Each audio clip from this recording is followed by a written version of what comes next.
Waheguru Ji Ka Khalsa, Waheguru Ji Ki Fateh. Welcome to the segment of Code Gurbani's a-sabad-a-day. The recitation today transitions to the composition of the fourth Nanak, Guru Ram Das, and it remains in the rag Sorath, but it is now a war, which is a genre, a distinctive poetic form that we will find in the Guru Granth Sahib.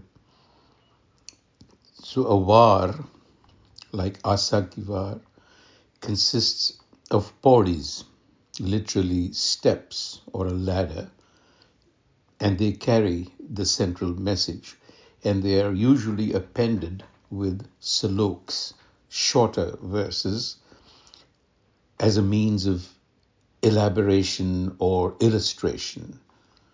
So the pauri is the thematic anchor, the truth or the principle or the insight that is being shared. And the saloks provide the lived poetic illustration, often in the form of a metaphor or some other imagery. So the wars are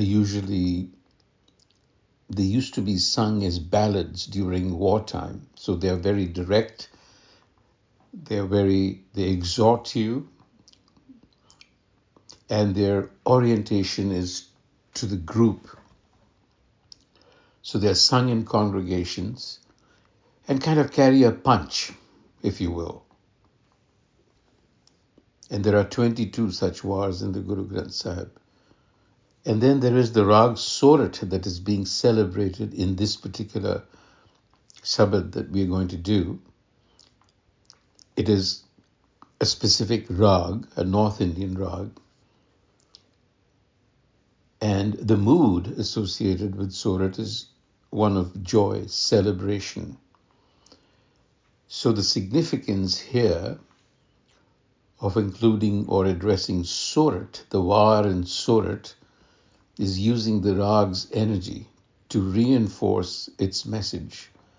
Life, like Sorath, becomes beautiful when the mind is aligned with truth.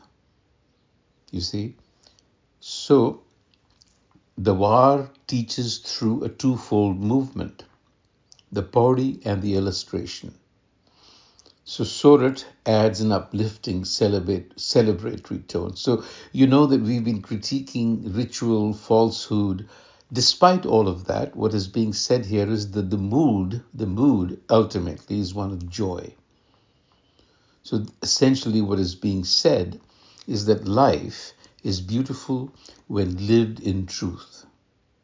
Neither ritual nor indulgence makes it so, but Guru orientation, surrender, and wisdom, Naam. The recitation now. Sorath Var Mahalle Chauthe Ki. Salok Mahalla Pehla is used as salok composed by the first Nanak, and then the fourth Nanak addresses it. Salok Mahalla Pehla Sorath Sada Suhavani Je Sacha Man Hoye Dandi Mail Na Kat Man Jibe Sacha Soye Sasura Paye Bhavasi Satgur Sev Nisang Parhar Kappad Je Pir Mile Khusi Rave Pir Sang Sada Sigari Nau Man Kade Na Mail Patang Devar Jeth Mue Dukh Sassu Ka Dar Kis Je Pir Bhave Nanaka Karam Mani Sab Sach. So Sorath, the Guru says, is forever beautiful when the mind is true. Sorath Sada Suhavani Je, if Sacha Man Hoy, when you are attuned to wisdom, when you're attuned and in harmony with that wisdom.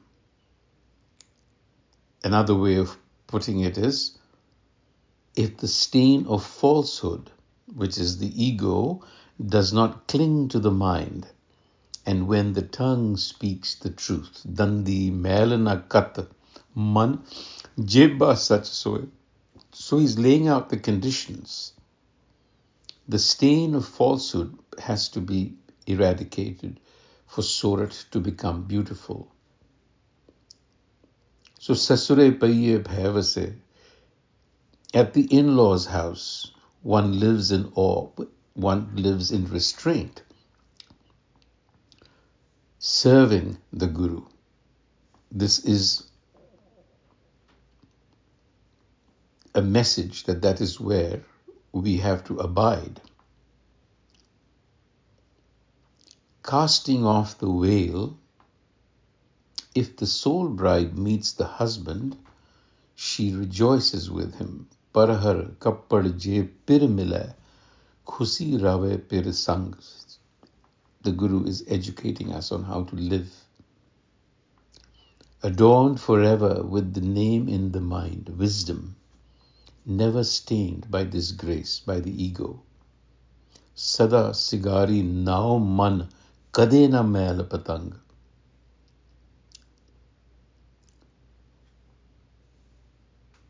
If the husband's self is pleased, all deeds are fruitful.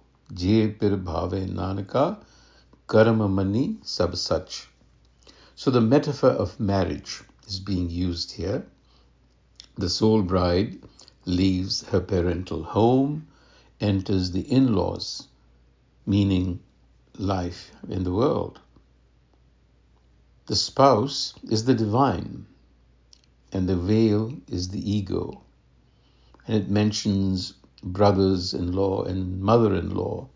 These are worldly fears personified.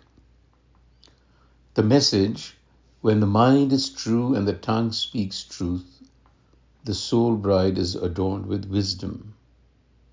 There is inner authenticity, and then there is no fear of the brother-in-law or the mother-in-law.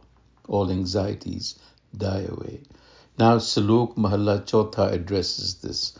Sorath Sada Suhavani ja har naam tondole. Gur purkh manave apna gurmati har har bole. Har prem kasai din sarat har ratti har rang chole. Har jaisa purkh na labbai sab dekhya jagat main tole. Gur satgur naam dridaya मन अनंत ना काहूं डोले जन नानक हर का दास है गुरु सतगुरु के गोल गोले. So Sorath is beautiful when one seeks the name of the self, the wisdom of the self. So if you live in wisdom, life is beautiful. So please the Guru, in other words, follow the Guru's teachings about the har, about the self. Gurpurkh manave apna. So please your Guru so that it teaches you how to speak the language of the har, har har bole. And then you will remain intoxicated in love, robed in the color of the love of har. Har prem kasai din sarat, har rati har rang chole. If you please the Guru. And the Guru says, I have looked around and I have not found anything that can compare with the self. I've searched the whole world. Har jaisa purkhana labbai. And this realization comes from the Guru, who implants the wisdom in your mind. Gur Satguru Naam Dridaya, implantation. Man anant na kahu dole, the mind then becomes stable. So Guru Ram Das continues the imagery but moves towards fulfillment. The beauty of life comes when Naam is sought and lived. So for this, the Sikh, the disciple, has to appease the Guru with obedience, and the Guru will die the learner in divine love. That's the process. And now the pauri. Tu ape sishti karta sirjan harya, tud ape khel rachaye, tud aap savarya, data karta aap pogan harya, sab tera sabd vartay, upavan harya, hau gurmukh sada salahi, gur ko varya. So here the Guru is clarifying. He's saying, you, O Har, O Creator, you are the Creator, the Maker. You have created this play. This is a stage. And you yourself embellish it. You are the giver. You are the creator. You are the enjoyer. You enjoy this play. Everything is pervaded by your wisdom. And I turn to the Guru to praise you, for I am a sacrifice to you. So this is the teaching. Everything that is going on is a cosmic play. It's a cosmic drama. Creation, sustenance, enjoyment. And everywhere is the wisdom of the self in the form of the Guru. So these are not distinct categories. These are just a continuum, if you will. The Guru is that part of Nam that our minds can touch and be taken across, so to speak. So our task is to align, to live as Gurmukhs, oriented towards the Guru.